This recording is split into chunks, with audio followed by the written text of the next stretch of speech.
setor tecnológico, nós temos uma nova palavrinha que tá chegando para nós, que chama-se escalabilidade, né? Nós temos hoje, o mundo está crescendo, o número de pessoas está crescendo, porque o mundo não cresce, né? É um espaço de terra definido, determinado, e o número de pessoas cresce, e aí vem alguns desafios. Nós temos uma escolarização melhor de um maior número de pessoas, mas ainda há muito que se fazer.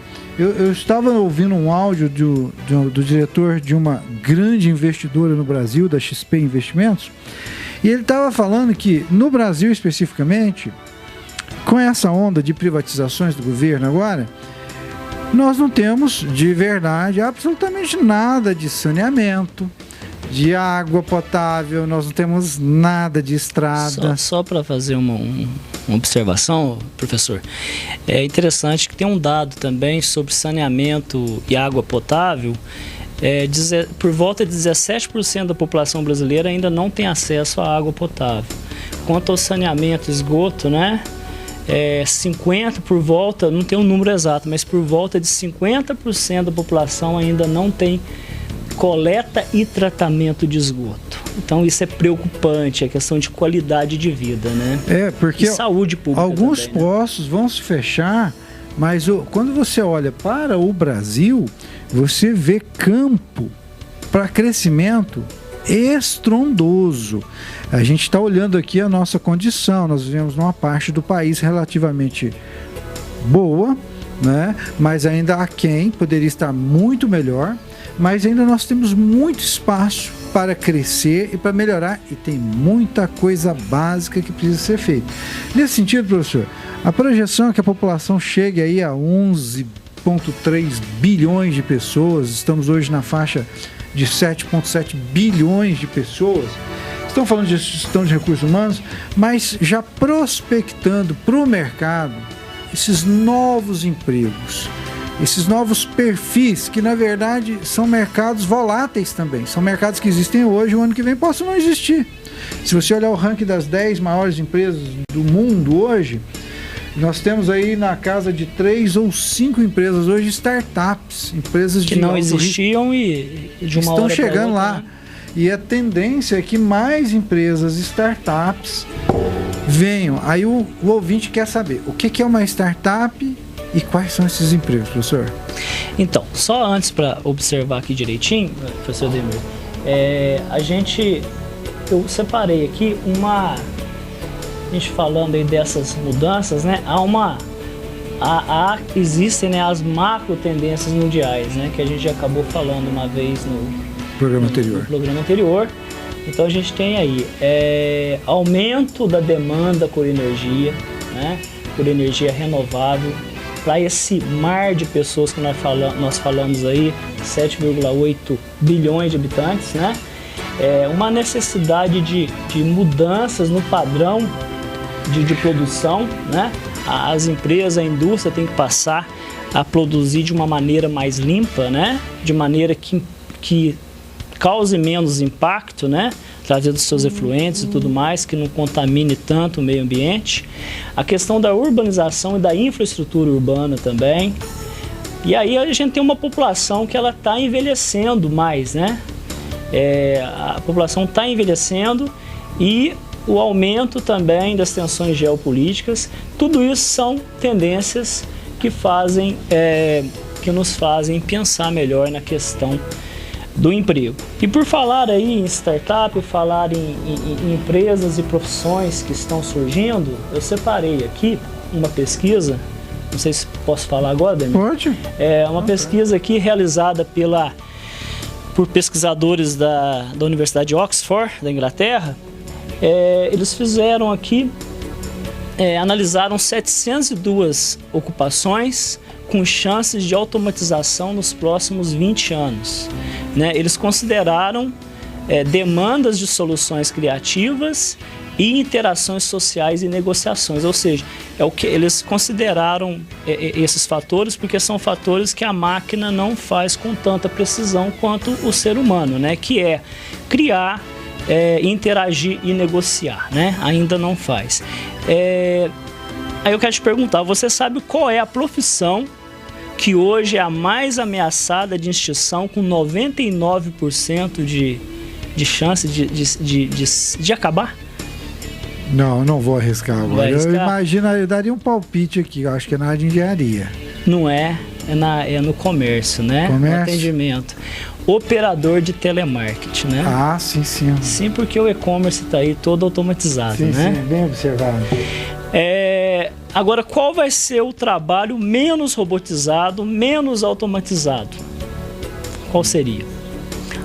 Assistente social na área de drogas e saúde, né? Não tem como a máquina substituir, né? Então é interessante o ouvinte acompanhar, porque muitas pessoas, né, Ademir, deve estar preocupado, muitos jovens, principalmente, que estão indecisos ainda, e prestando atenção nesses fatos. Deixa eu aproveitar o gancho que já que o senhor colocou isso aí, nós estamos fazendo um bate-papo mesmo. Sim. Ontem eu estava discutindo uma questão ENAD com os alunos e nós estávamos falando sobre as 5 forças de Porter. Sim. Né? Poder de barganha do cliente, barganha do fornecedor, entrada de novos players e a colocação de produtos substitutos. E, obviamente, o elemento, a mola propulsora, é a rivalidade entre os concorrentes. Ocorre que, no contexto da questão, apareceu o seguinte: com o aumento da internet, com a massificação, com o e-commerce, tinha um contexto, usando como referência as 5 forças de Porter, qual dessas alternativas se enquadra melhor? Aí uma delas era redução do poder de barganha do consumidor. Aí os alunos imediatamente perguntaram: professor, mas não aumenta o poder de barganha? Não, o seu poder de barganha com software, com uma homepage, com uma fanpage, ele já está pré-estabelecido, ponto. É aquele valor ou é aquele preço mensurado. Então você fica menos pessoal e mais. Exato. E como você mesmo colocou anteriormente, negociação, criação e qual é o outro item? Interação são habilidades natas do administrador de empresas. Sim. É óbvio. É atitude, né? Isso deixa eu me corrigir. Isso é uma habilidade nata do ser humano. A todo momento nós negociamos, nós criamos alternativas ou não, criamos mecanismos e nós interagimos. Relacionamos. Agora, no curso de administração, por exemplo, isso é muito explorado, tanto nas disciplinas de marketing, nas disciplinas de economia, né? Você precisa ter conhecimento de negociação, gerir conflitos, porque negociação é um conflito por definição. Sim.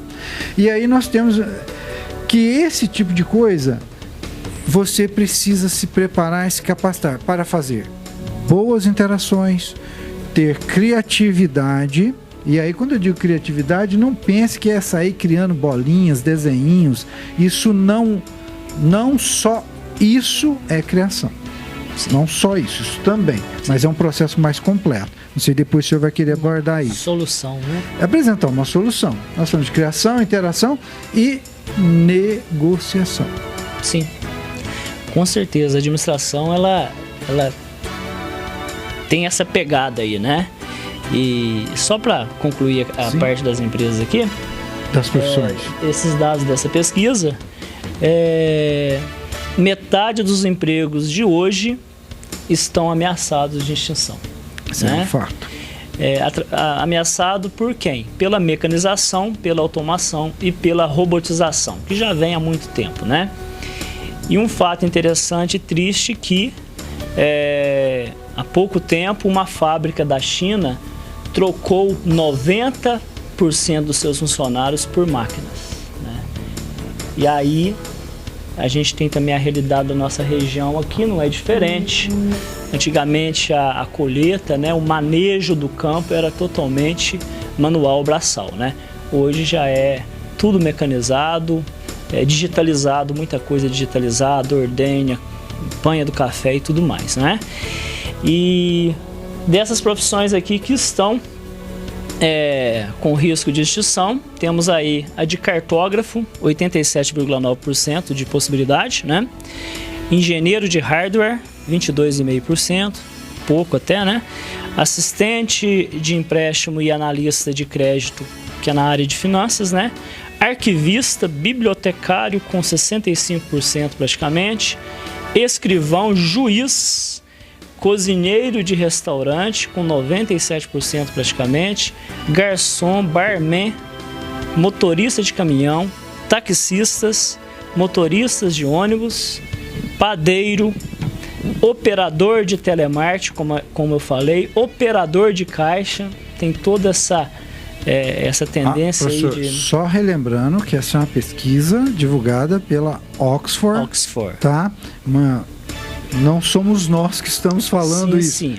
E há polêmicas também, isso não quer dizer que é algo... Alguma coisa está acontecendo de fato, mas essa é uma pesquisa da Oxford, da inglesa, né? E realmente isso tem acendido alguns debates. Aqui no Brasil, por exemplo, nós temos regras claras de limitação de automação, tá? Nas empresas brasileiras. Questão legal. Bancos, por exemplo, eles têm um limite de automação. Eles têm um limite de pessoal para automação. Você vai em empresas de ônibus, por exemplo, por elas não teria o trocador, não teria isso, não teria aquilo outro, para questão de segurança, fluxo, etc. Essa pesquisa também é bom a gente reforçar que foi feita na Europa, tá? Não é para o Brasil. Mas o que acontece nos Estados Unidos e na Europa aqui de alguma vai refletir aqui, né? De alguma forma vai refletir, basta a gente observar o fato de que recentemente aí foi exposto caminhões com autonomia total dentro de fazendas e tratores com autonomia total, sem o motorista lá dentro. Sim. Então a gente não pode ficar assim, estamos aqui, eles estão lá na Europa. Estamos aqui, eles estão lá nos Estados Unidos. O mundo quebrou essa barreira de tempo, de espaço. A globalização, né? Ela chega, né?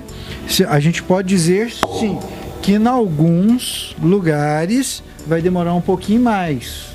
Assim como esses acessórios para colheita de café, esses bracinhos mecânicos. Demorou um pouquinho, mas sim, que chegou. Tá?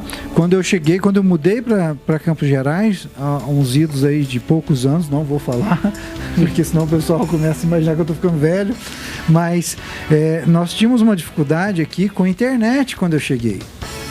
Hoje a coisa mais comum é você ter fibra ótica na sua casa. Tá? Falar em 20, 30, 50 gigas, né? Exato. Nós estamos falando, era mega, agora está em giga. Né? Então vejam, uma coisa que era distante há 6, 8 anos atrás, quem não tem hoje está com problema, porque está todo mundo usando bandas de internet, né? Eu lembro quando eu comprava roteador para algumas empresas, eu pagava R$600 no roteador. Hoje você compra roteador de internet por R$75, R$60 e de boas marcas. Amém? Professor, vou segurar a pauta um pouquinho, falta acho que 30 segundos, já deram um sinal ali. Você está ouvindo o Olhar Facica, nós estamos trazendo atualidade, mercado, trabalho, vamos falar dicas de emprego, dicas de como se portar, mas daqui a pouquinho, após o intervalo. Você está ouvindo Olhar Facica, pela Montanhesa FM.